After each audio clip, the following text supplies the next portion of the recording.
Hello friends, welcome back to our channel जबरदस्त reaction. I am Nikita I am Karan। And guys, आज हम जिस video पे react करने वाले हैं वो बहुत ही ज्यादा ऑब्वियसली हम उतने टाइम से पाकिस्तानी इलेक्शन मतलब जो इलेक्शन होने वाले उसको कवर कर रहे थे एंड अभी जो है वो बोल रहे हैं कि इमरान खान लीड पे है, वो जीत सकते हैं, मतलब न्यूज वगैरह में कहा तो यही जा रहा है, मिल रही है वो यही है, कहा तो यही जा रहा है कि इमरान खान जीत जाएंगे। हाँ। और उनको अभी बहुत अच्छी लीड बनाए रखी हुई उन्होंने। हाँ, तो गाइस उसी से रिलेटेड हमें एक वीडियो मिली है कि final results good news for PTI.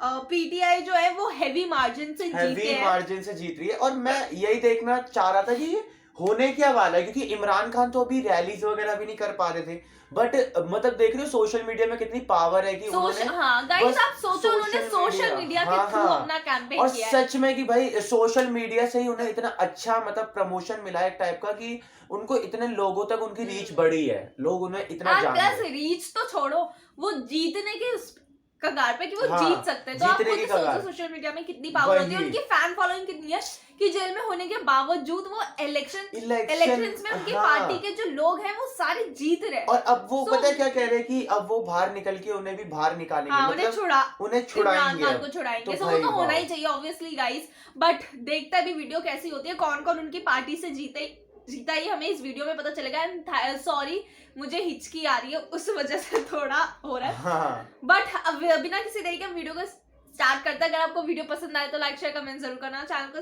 Subscribe करना बिल्कुल मत भूलना। सो गाइस बिना किसी देरी के वीडियो को स्टार्ट करते हैं। ये हमारे सामने पार्टी पोजीशन भी है। इस वक्त PMLN 50 सीट्स पर नजर आ रही है, पाकिस्तान पीपल्स पार्टी 40 पर हमारे सामने है। ये कौमी असम्बली की पार्टी पोजीशन है और इसके बाद जी IPP आप देख सकते हैं 2 पर है। खास पर ये जो आजाद है IPP की आप 3 समझ लें सीटें, जो खुर्रम नवाज राजा खुर्रम नवाज आजाद 74 पे और अदर्स भी 4 पे। रहमान देखिए जो 74 है इसमें ज़ाहिर बात है मेजॉरिटी, बल्कि काफी ज्यादा जो है वो तादाद जो है वो तहरीक इंसाफ के लोग हैं। इन्होंने इलेक्शन लड़ा है, बैट का सिंबल इनके पास नहीं था, डिफरेंट तरह के इनके पास निशान थे, लेकिन उसके बावजूद इन्होंने 74 सीटें जो है वो निकाल ली हैं, 74 सीट्स।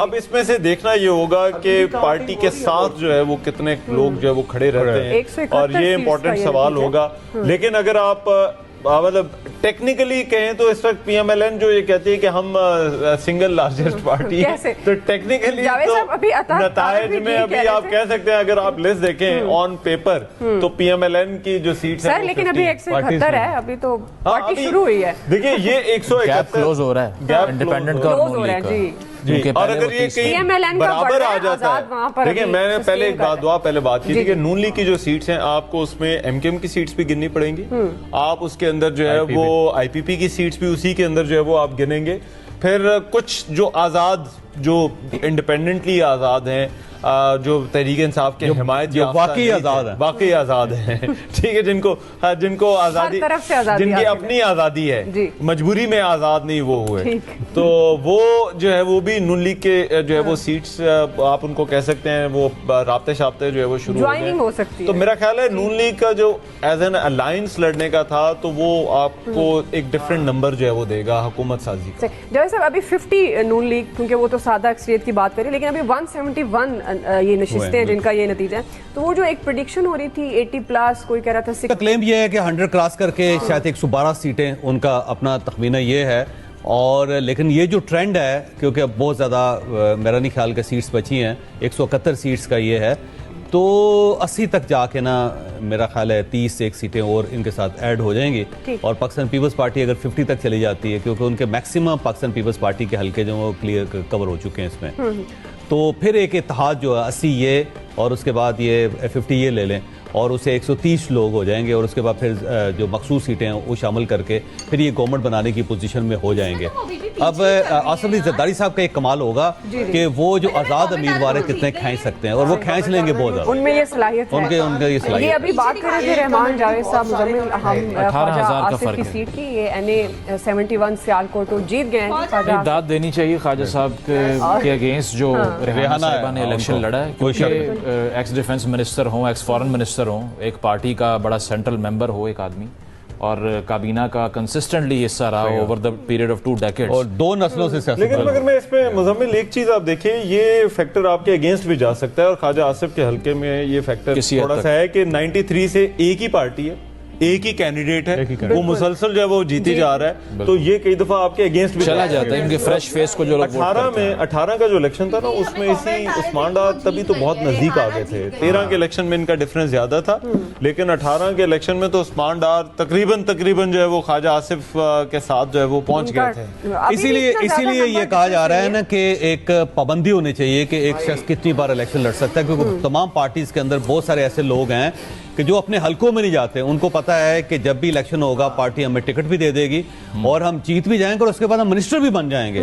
तो हर पार्टी के अंदर ऐसे बहुत ज्यादा लोग हैं जो हलकों के ऊपर तवज्जो नहीं दे रहे। उसकी मेन रीजन ये है कि उनको इनसिक्योरिटी नहीं है। तो अब ये सोचा जा रहा है और हर जगह पे इसके बारे में जिक्र करना शुरू कर दिया गया है, और फैसल वाड़ा पहले शख्स है जिन्होंने इस बात को, इस पॉइंट को उठाया है। अब हर जगह पे वो पॉइंट कंसीडर किया जा रहा है कि एक आइन के अंदर तब्दीली होनी चाहिए कि कितने इलेक्शन एक बंदा लड़ सकता है, ताकि फ्रेश लोग वहां पे आए। अगर हल्कों के अंदर इस तरह अथॉरिटी क्रिएट हो जाएगी तो वहां पे तो डेवलपमेंट नहीं होगी। बिल्कुल। अच्छा, लेकिन एक और जो नतीजा हमारे सामने है, वो अनाउंस करते हैं, फिर मैं आपकी तरफ आती हूँ। ये NA 158 बिहाड़ी का ये नतीजा है। आजाद कैंडिडेट ताहिर इकबाल जीत जी गए। ताहिर इकबाल चौधरी बिहाड़ी से। तहमीना दौलताना साहिबा, ये बिल्कुल, ये PMLN तहमीना साहिबा लास्ट टाइम तो कंटेस्ट करने भी नहीं आई थी मैदान में, इतना आउट नंबर था असल में। ये हल्का इनका दौलताना साहिबा का वैसे। लेकिन ताहिर इकबाल तो आप साहब समझते हैं ये अपसेट हो सकते हैं इनके लिए? नहीं बिल्कुल नहीं, क्योंकि पिछले तीनों इलेक्शन ताहिर इकबाल साहब ने जीते हैं यहाँ से, और दौलताना को बिहाड़ी सिटी से ऑलमोस्ट निकाल दिया। पहले ये काफ लीग में भी रह चुके हैं, फिर नून लीग का हिस्सा बने, फिर बाद में जनूबी पंजाब महाज बना उसका हिस्सा बने, और इस बार इंडिपेंडेंट गए हैं। तो इनके लिए भी कैंपेन काफी मुश्किल रही, हल्के से गायब रहे, लेकिन एक्सपेक्टेशन यही थी कि बड़ी लीड से जीतेंगे। क्लोज है फिर भी है। और मियां साहब इनको टिकट भी नहीं दे रहे थे, तहमीना दौलताना साहिबा। बिल्कुल अच्छा, सोशल मीडिया पर एक खबर आ रही है, मियां साहब शायद तकरीर भी करें, कोई 5 साढ़े 5, वैसे ये लेकिन खबर इसको सोशल वेरीफाई मीडिया की करके जाहिर है, जो हम है इसको- वो कल भी देखें वो वो तो 10 से 11 कल आ रही थी। अतात से बात कर रहे थे, तो वो जो है वो कल भी जो है वो बहुत, लेकिन वो अतात ने उसकी बड़ी तरदीद की। उन्होंने कहा कि नहीं, मियां साहब का कोई ऐसा इरादा नहीं था चलें देखते विक्ट्री हैं, स्पीच 5 करने साढ़े 5 ज्यादा का। दूर नहीं है। वो वैसे ही रूटीन में अपने जो है वो ये वही बात अहबाब है। के साथ जो है वो इकट्ठे वही बात होकर है। रिजल्ट देंगे। वो भी तकरीर ही हो सकती है, रहमान। शहबाज शरीफ साहब से सवाल हुआ ना, वोट को इज्जत दो का मतलब क्या? उन्होंने कहा कि जो आपको वोट दे उसकी इज्जत करो। नहीं, मगर मैं हो सकता है मियां साहब ने सोचा हो कि अगर माहौल बन, वही है कि जब तक ये रिजल्ट्स कंक्लूड नहीं होते नहीं कहा जा सकता, क्योंकि अगर कोई ख़ास पावरफुल तरीके से नून लीग ना आई तो फिर मियां नवाज शरीफ साहब चाहेंगे कि उनकी जगह कोई और प्राइम मिनिस्टर बने, क्योंकि उनकी पहली शर्त ही ये थी कि सिंगल लार्जेस्ट पार्टी होगी तो मैं प्राइम मिनिस्टर बनूंगा।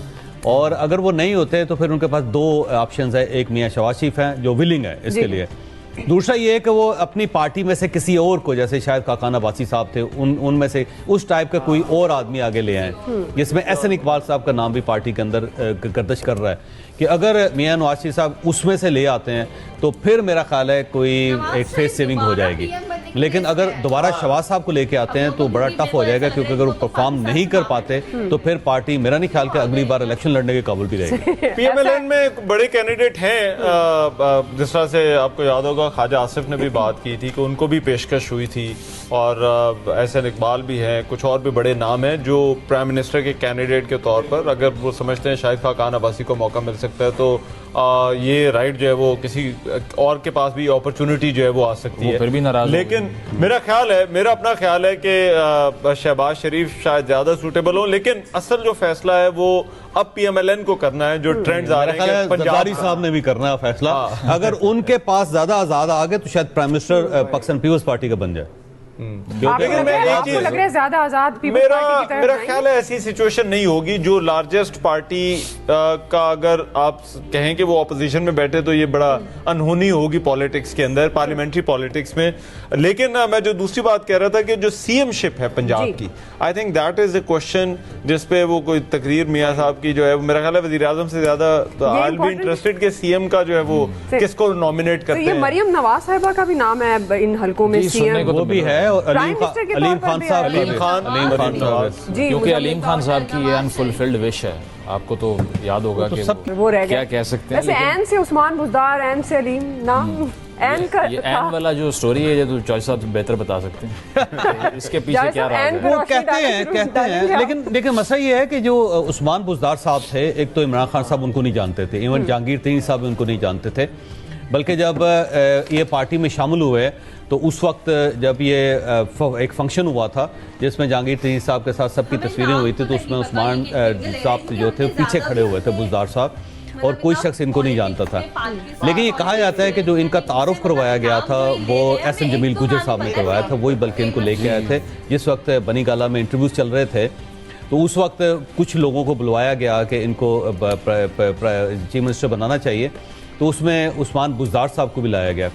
एहसन जमील गुजर साहब ने मुझे बड़ी मज़ेदार बात सुनाई। वो कहने लगे जब मैं उनको लेके आया, इमरान खान साहब से मुलाकात करवाई उनकी, तो थोड़ी देर बाद उन्होंने कहा ठीक है आप जाएँ। कहने लगे जब हम बाहर लेके जा रहे थे तो मैंने उसे कहा चलें आप, मैं आपको ग्लोरिया जीन्स पे कैपुचिनो पिलाता हूँ। तो कहने लगा वो इतने सादा आदमी थे कि उन्हें ग्लोरिया जीन्स का भी नहीं पता था, कैपुचिनो का भी नहीं पता था।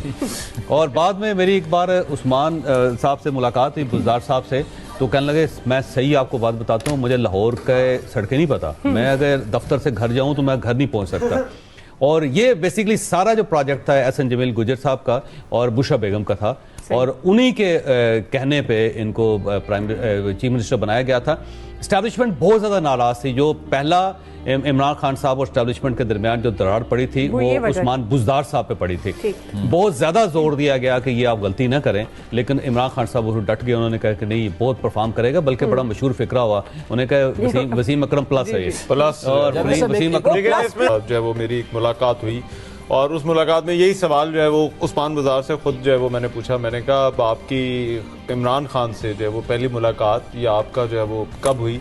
तो उन्होंने कहा कि जब मुझे वज़ीर आला बनाने का फैसला हुआ, इमरान खान से मेरी दूसरी मुलाकात थी। पहली मुलाकात सिर्फ ऐसे थी कि सरसरी जिस तरह वो लोग आते हैं वो उन्होंने उन्होंने जो है वो उनसे मुलाकात कर उन्होंने कहा जी झंडा लहरा दिया। उसके बाद जो है वो ये बाहर चले गए। और उसके बाद जो दूसरी मुलाकात थी उसमें उन्होंने खुद जिक्र किया कि वो लाहौर के अंदर थे जहाँ पर जो है वो पहले स्पीकर का जो है वो इलेक्शन हो रहा था।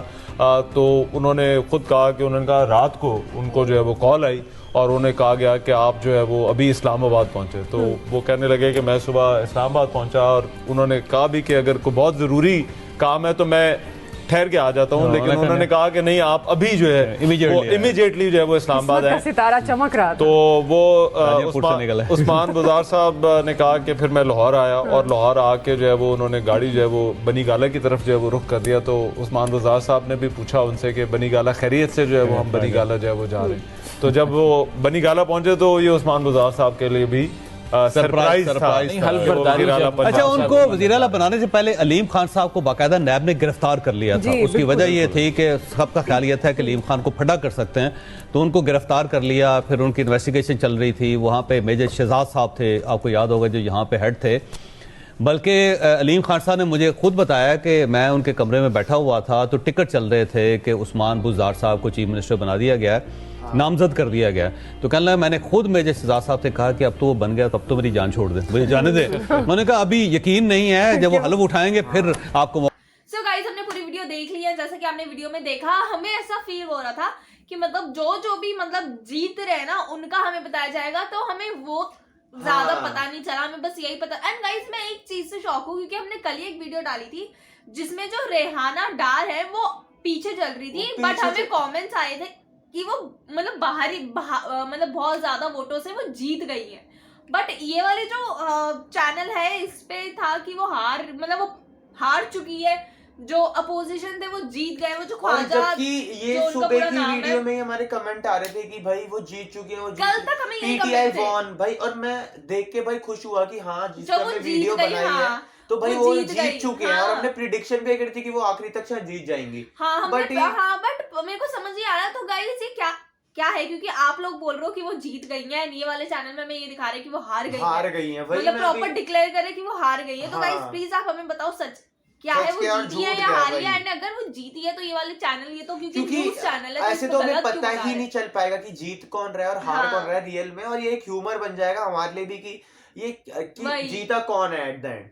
बट वो तो अभी मेरे को ऐसा लगे। गाइस आप लोग बताना आपके यहाँ कितने दिन तक गिनती चलती रहती है, क्योंकि यहाँ पे जब रिजल्ट आता है तो वो एक ही दिन में रिजल्ट आ जाता है। टाइम बहुत ज्यादा लगता है, मतलब पूरा 1 महीना तो लग ही जाता है, But बट सारे आज जो जल्दी vote मतलब होते हैं, हाँ। वोटिंग काउंटिंग जब होती है वो एक ही दिन में होती है, एक ही दिन में पता चल जाता है। बट मेरे को ऐसा लग रहा है कि पाकिस्तान में ना एक दिन में रिजल्ट नहीं आधा आएगा। वहाँ पे वोट काउंटिंग चलती रहेंगी अभी, मतलब ऐसा अभी नहीं कि वो फेज कर declare करके होगा। फेज जैसे पार हाँ होते रहेंगे मतलब ना, हाँ वो धीरे धीरे करके वो मतलब बताते रहेंगे, अभी कुछ फाइनल कि नहीं कौन आएगा। जीता है कौन हार रहा है। एंड मैं भी एक और चीज से शौक हूँ कि जो नवाज शरीफ है वो तो मतलब पाकिस्तान से चले गए थे, मतलब न्यूज में आया था कि वो चले गए पाकिस्तान थे। से भाग गए हैं, बट क्या वो अब दोबारा आ गए क्योंकि वो बोल रहे हैं ये तो कि वो भाई पीएम हाँ, बनेंगे, अगर वो जीत जाती है उनकी पार्टी तो वो पीएम फेस है। ये तो वो अब वही मतलब जानते हैं कि भाग हाँ। के फिर दोबारा वापस आना पीएम बनने के लिए, ये चीज थोड़ी गलत है, क्योंकि या तो आपको अपने कंट्री में ही रहना चाहिए, जस्ट पीएम बनने के लिए आप कि दोबारा फिर वापस से आओ, ये चीज सिंपैथी गलत लेने है। के लिए कि लोगों की कि भाई वो वोट देंगे आपको, तो ऐसे तो बहुत गलत बात है। लोगों को भी